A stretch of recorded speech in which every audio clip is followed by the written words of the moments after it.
Hi everybody, this is Pitejo from Veil of the Ages. Let's continue our match between the Sylvan Elves and the Empire of Sonnstahl. Now we are at turn 2 from for the Sylvan Elves. And at this point the situation is looking quite grim. We've suffered some casualties for the archers, some casualty for the Dryads, quite some casualty for the Wild Huntsmen. So it is quite a challenging moment for the Sylvan Elves. Let us start with the charge phase. Now in the charge phase you get the option of having your units charge toward the opponent, and if the charge is successful then they will be engaged in combat. The way this works is that you look at the distance between your unit and the opponent. For example, that distance is 10 inches. And you have to cover the distance with the advance movement of your unit plus the sum of 2 regular dice. So let's imagine that we want to do something like charging the Dryads into the heavy infantry. First thing to do is to understand how far they are from each other. So you can see 3, 6, 9, 10, 11 inches. Now the Dryads have an advance of 5, so that means that I have to roll 2 dice and get at least a 6 with the sum of these 2 dice. So let's do just that. The Dryads declare a charge on the heavy infantry. The heavy infantry has the option of fleeing from the charge or holding to the charge. They're going to hold. The distance is 11, the advance movement of the Dryads is 5, the difference is 6. Let's see if we manage to get a 6. And we get a 9, which is enough. It means that this charge is successful. We're also going to charge the Wild Huntsmen in the heavy infantry as well. If you remember, when the light infantry was shooting at the Wild Huntsmen, we deleted this miniature and we said that this was going to play a role later on. And that's because, if you remember the discussion on being on the front or on the flank of the unit that you're charging, now, as you can see with this dead model, the result is that the Wild Huntsmen are now 75–80% on the flank of this unit. So now they're going to charge on the flank. There's so many things that you have to keep in mind while playing this game. What you want to do in the next phases, what the opponents might do in the next phases, and what the opponent can do based on what you do in the next phases. So, what is the roll that we need here? We are at 3, 6, 9, 10 inches away from the heavy infantry. But interestingly, the advance value of the Wild Huntsmen is 9. So even if we roll a 1 and a 1 on the dice, it's still going to be enough. Okay? So this charge is also successful. We are not going to declare a charge with the Sylvan Archers because they're too far away from their opponents. Maybe they might charge the cavalry, but probably, archers charging heavy cavalry, not the best idea in the world. So let's now do the charge movement. The charge movement for the Dryads is going to be fairly simple. It's one straight line, so we can get the movement controls. We said the distance was 11. Let's put 10 here, just to be on the safe side, and advance. And as you can see, we are in a fairly good spot. Maybe I will wheel a bit in this direction, so that they get closer. So let's take 0.5 inches and wheel a bit. Exactly. And now we can wheel in the opposite direction. And now we are nice and snugly in combat. You have to allow for some degree of friendliness when you do this movement, so you can reposition them a tiny little bit. All right, ready for battle. Well, not ready for battle because we still have this charge to be made, and in this case let's just put the spells down here for a second. In this case, we are going to move forward by, what shall we do? Let's do maybe, I don't know, 9.5. Okay, so let's do 9. I'm gonna move forward. Okay, and at this point, I'll probably do another ½ inch. We don't need to worry about how much we're moving because we already know that the charge is successful. All right, so this is good. And now we can start wheeling. We can only do one wheel for every charge movement, maximum 90 degrees. Let us start the wheeling. Oh, that's the good direction. Okay. Let's align with the enemy. Good. And now we can advance. Okay. We position them, and this looks like a nice combat. This is, wow. Even in an introductory game, things can get complex. Usually you have one unit fighting against one unit. Here you have 2 units fighting against one unit which has 2 characters inside. So this is gonna be challenging, but we're gonna make it.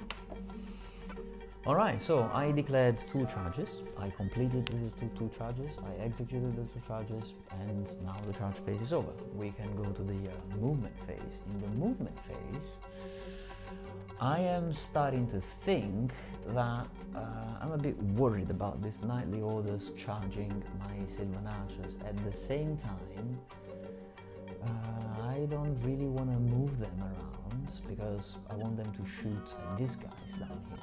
Maybe force another panic check and let them flee off the board, who knows. And probably these knights will go help this combat over here, so I don't necessarily have to worry about these archers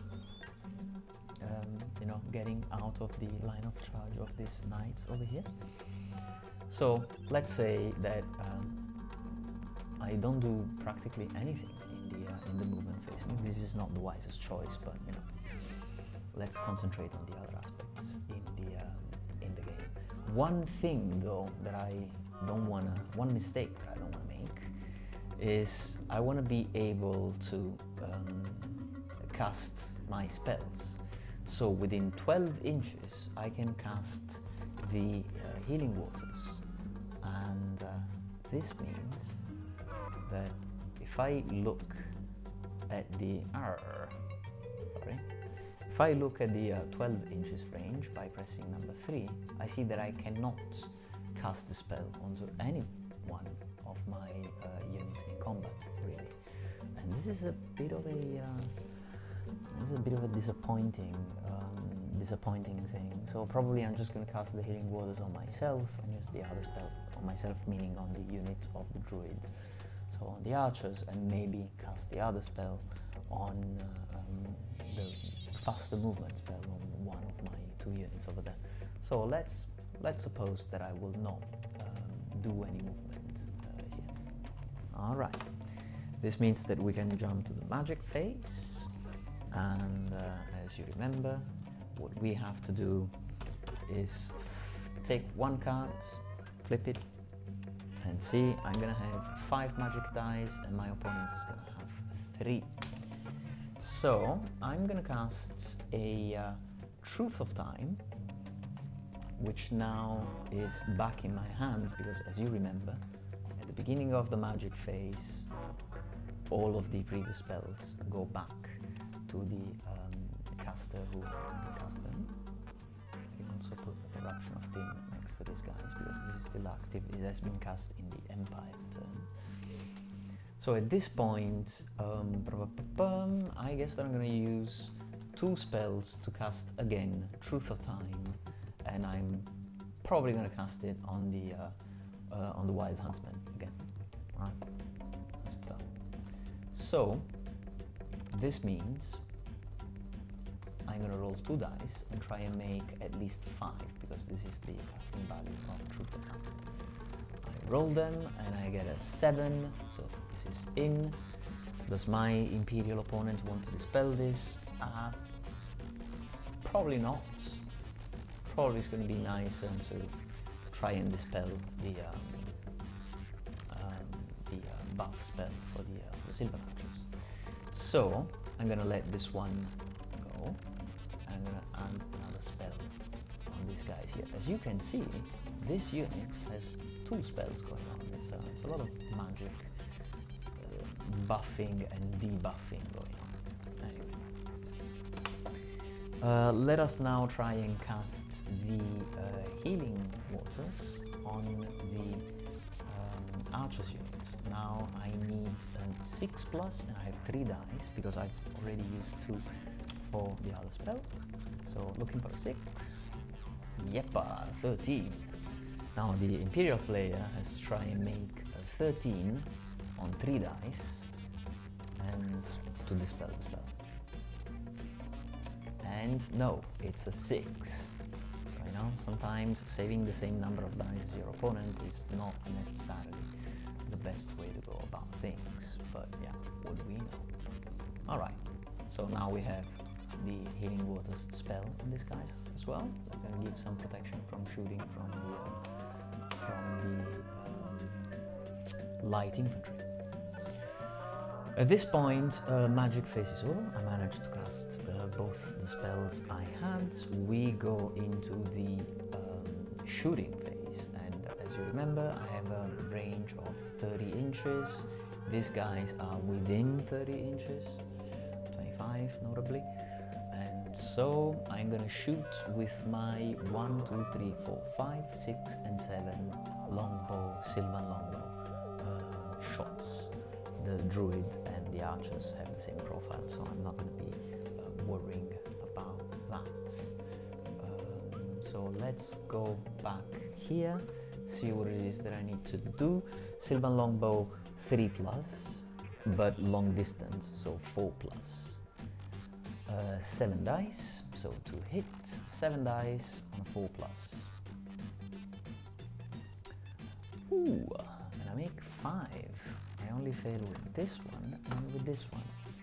Now we saw that the Sylvan longbow has a strength of 3 and the light infantry has a resilience of 3. So this 5 dice will be wounding on a 4+. 5 dice on a 4+. Hey, it's 4. Wow, this is a lot. So 4 wounds with armor penetration 1. Now what is the armor of the light infantry? It's 0. So this means that 4 guys here simply die. 1, 2, 3, and 4.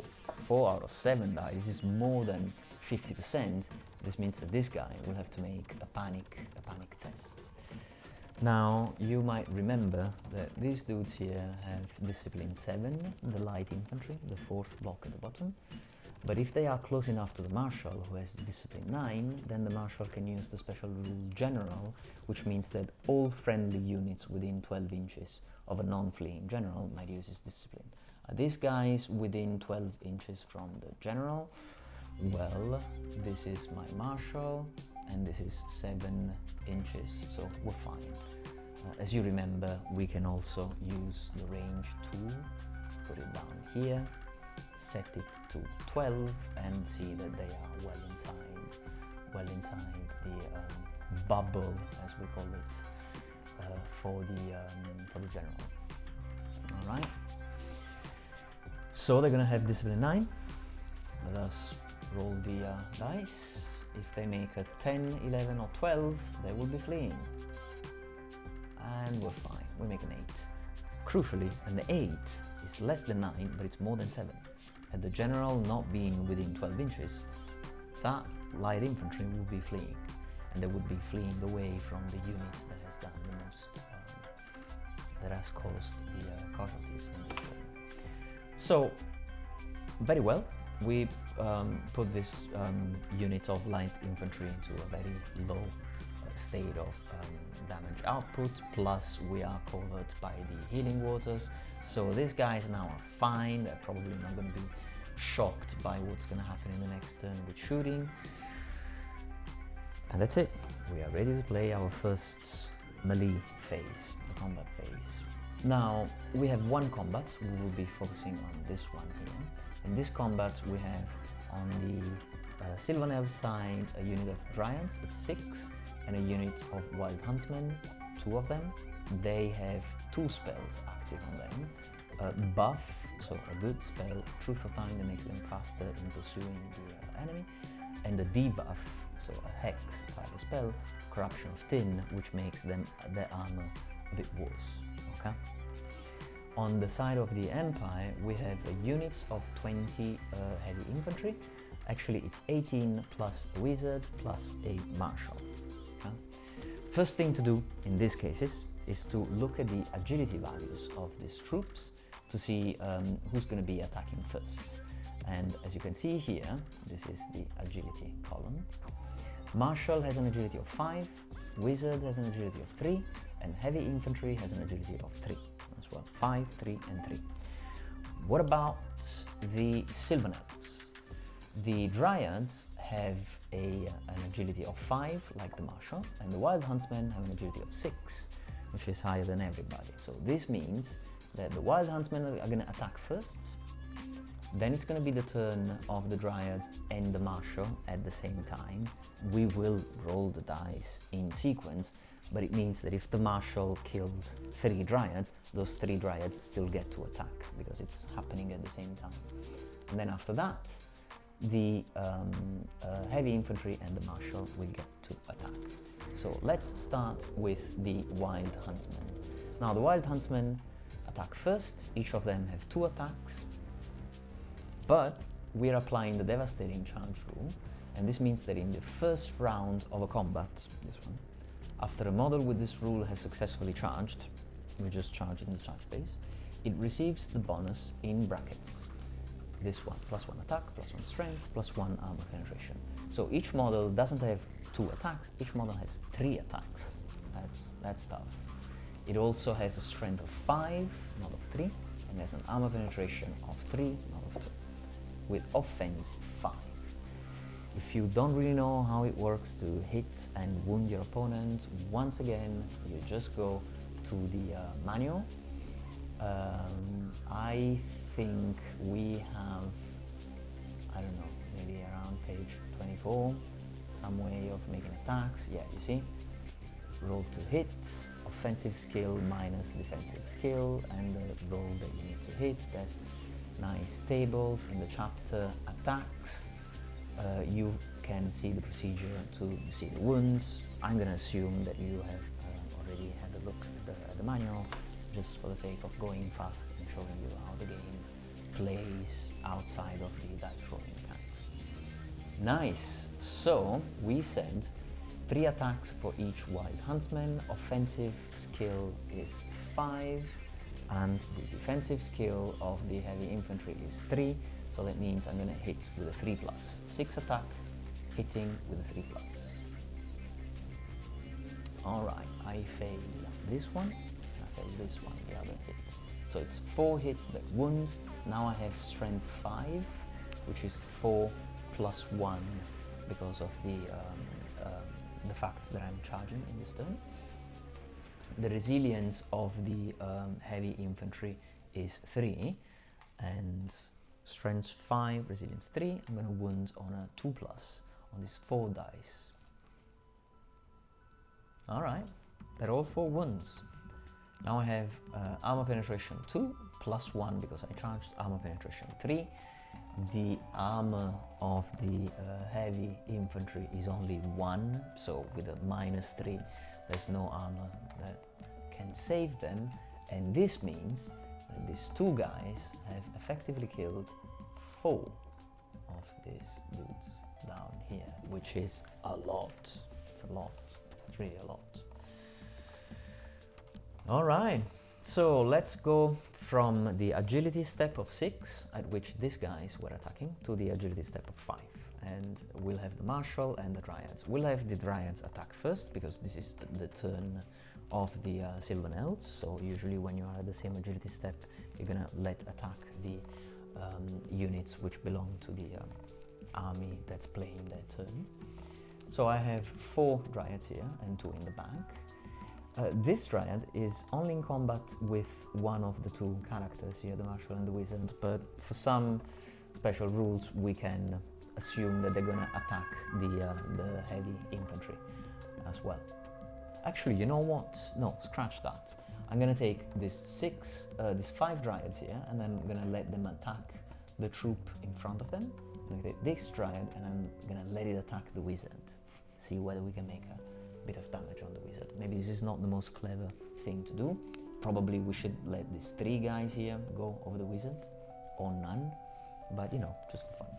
So let's do the attacks of this Dryad that's trying to attack the Wizard. Now, a Dryad has 2 attacks, offensive skill 4, strength 4, and armor penetration 1. And the Wizard has defense skill 3, resilience 3, and armor 0.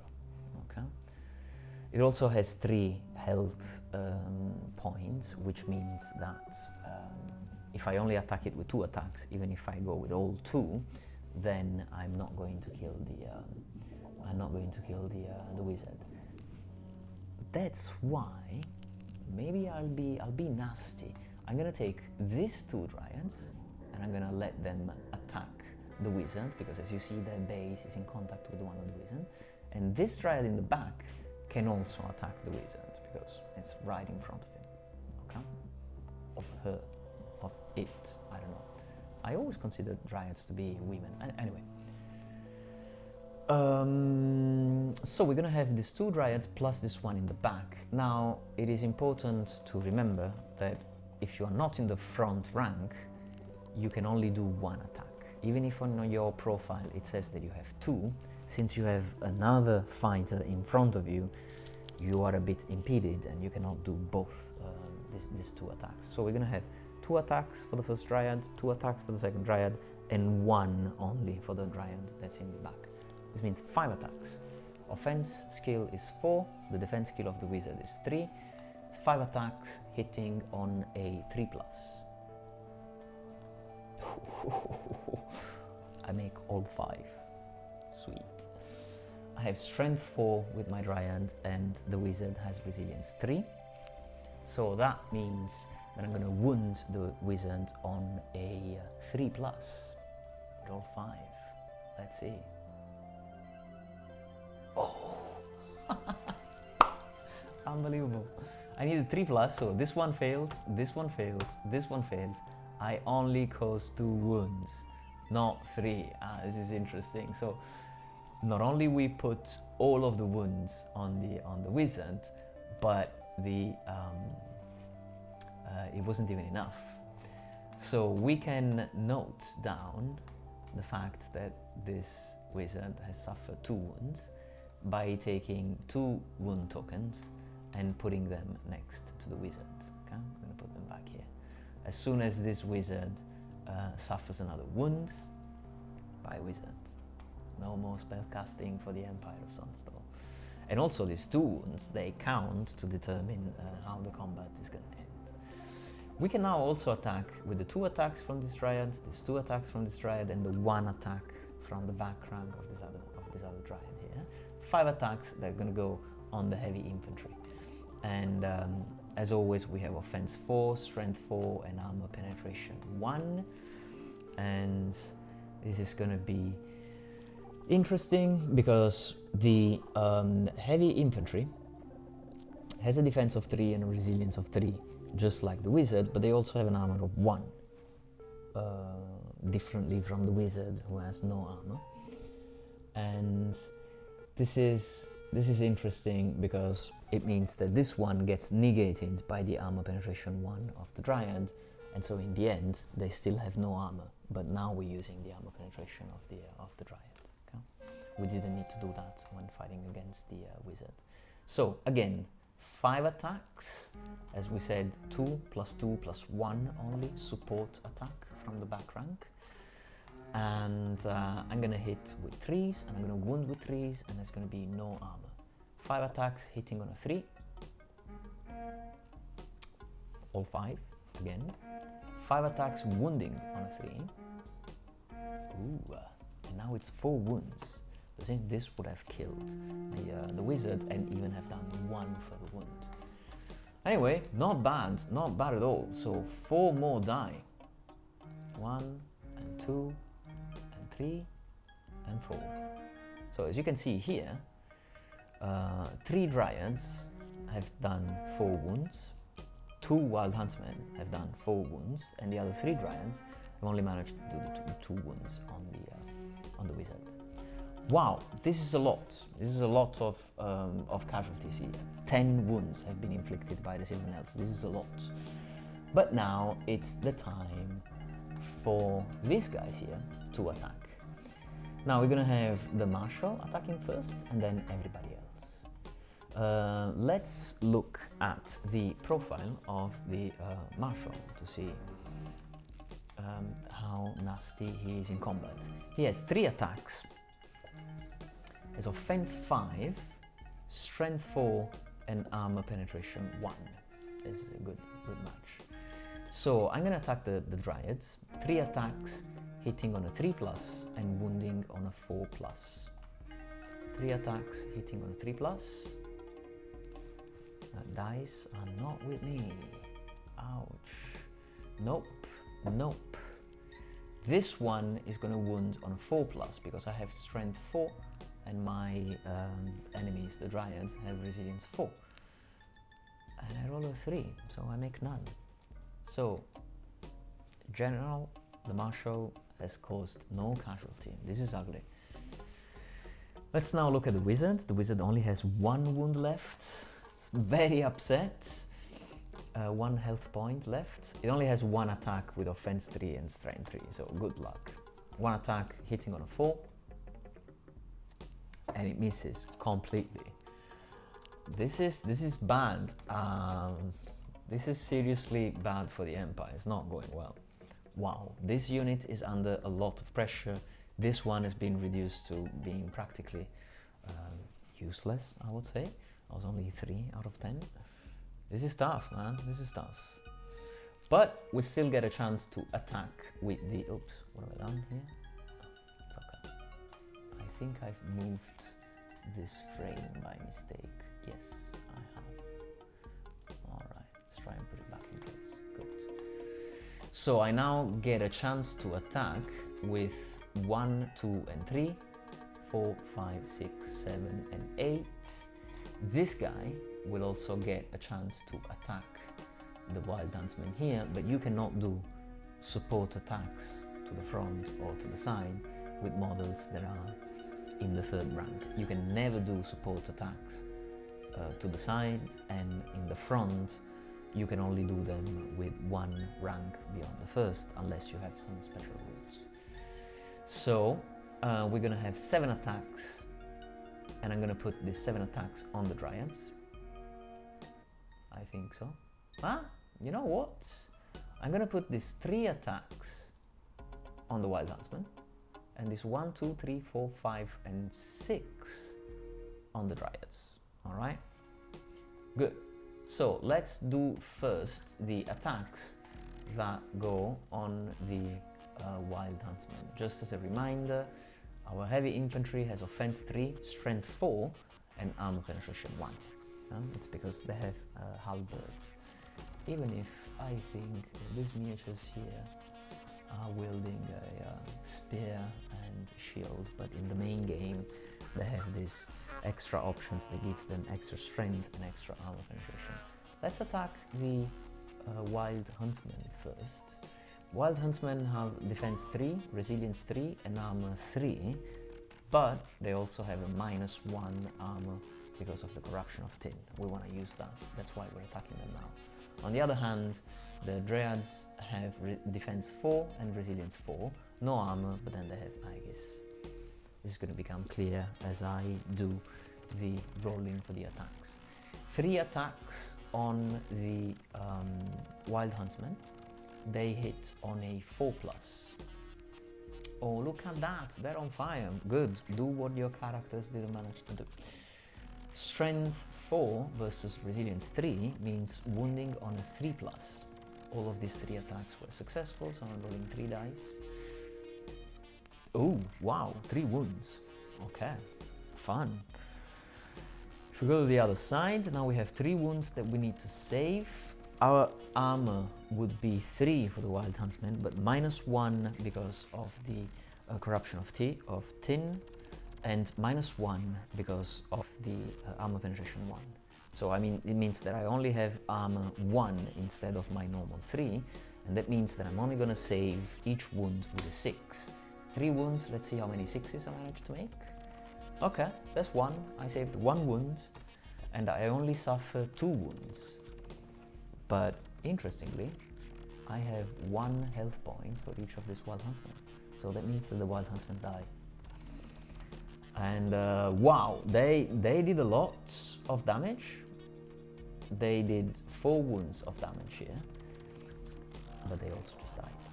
All of them dead. So let's give the Truth of Time back to the Sylvan Elves player, and let's give Corruption of Tin back to the Empire player. Alright, this is interesting. Wow, this is a carnage. This is a carnage. This is violent. And we still have, as you remember, I'm sure, we still have 2, 4, 5, 2, 3, 4, 5, and 6, right? 6 heavy infantry attacking the Dryads now. Wow, Empire truly strikes back. So, let's attack the Dryads. I have 6 attacks. I'm gonna hit on a 4+. So these 2 are misses. And Strength 4 versus Resilience 4 this time for the Dryads is only 4+ to wound, not 3+ like before. And I make 2. Alright. Now the Dryads get a chance to save themselves.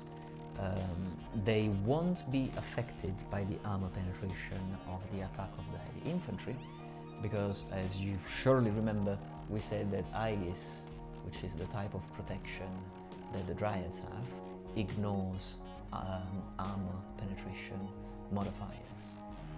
Actually, Aegis follows the rules for armor saves with the exception that they are not affected by armor penetration modifiers. That's a mistake right there. I'll have to change that. Okay, good. So anyway, 2 wounds from the heavy infantry onto the Dryads. They still get to save themselves with a 5+. Don't care about spells, don't care about armor penetration, just 5 or 6 and you're safe. And we roll a 3 and a 1, which means the 2 Dryads die. So that Dryad, that Dryad. Whew! Wow, what a carnage!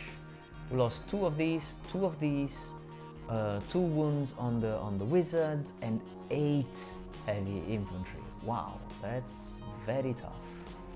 So the Empire has suffered 10 wounds, and plus the Sylvan Elves charged, and you also get an extra bonus due to the charge. Okay? This bonus is summed to the number of wounds that you make to calculate the combat score. The combat score is the one that tells you who won and who lost. Now, Sylvan Elves made 8 wounds plus 2 to the wizard, so 10, and they charged, so 11. They would also have had another bonus because they were charging in the flank of their opponent if one of the Wild Huntsmen had been still alive, but that's not the case. So, 11 points for the Sylvan Elves. 8 plus 2 plus 1 because of the charge, 11.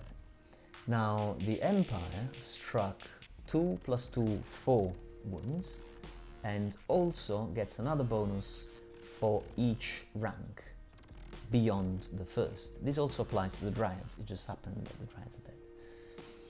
And this means that it's 1, 2, 3, 4, 5, and 6. It's an 11 to 6. Sylvan Elves win by 5. Okay? All of this information is available here in the rulebook. You look at combat results, page 25, and this tells you, you see, each lost health point from enemy units, rank bonus for each rank, you charged, and whether you have a flank or a rear bonus. Okay? So it's 11 for Sylvan Elves. We said 6 for the Empire of Sonnstahl. The Sylvan Elves are winning by 5. Now, normally, what will happen in this case is that you will take the discipline, the highest discipline in the unit, which is 9 for the Marshal. You would subtract the amount of points by which you lost the combat, which is 5, so 9 minus 5 would be 4, and you would have to roll 2 dice, and if you roll higher than the final number, in our case 4, then you're fleeing, and your opponent can pursue you and catch you and kill you, and it's a disaster. This would be really bad, because 4 is very easy to roll more than 4 by summing the result of 2 dice. So these things look pretty grim for the Empire, except that there is one rule in the rulebook called Steadfast. You can see it up here. And it says that any units that have more ranks than each of the enemy units engaged in the same combat ignore the discipline modifiers from the combat score difference. Alright? That means that my discipline is 9. The modifier would be minus 5. 9 minus 5, but I ignore that because my heavy infantry has more ranks than any of the other enemy units involved in this combat, because I have 3 ranks and the Dryads only have 1. So this means that effectively I'm only going to make this test with a 9 discipline value, not with a discipline value of 4. And that makes a huge difference. Okay? So let's roll the dice and see whether I manage to make a 10, 11 or 12. I just made a 4 and a 6 in my previous roll, so you know, still possible, things can happen. Let's see.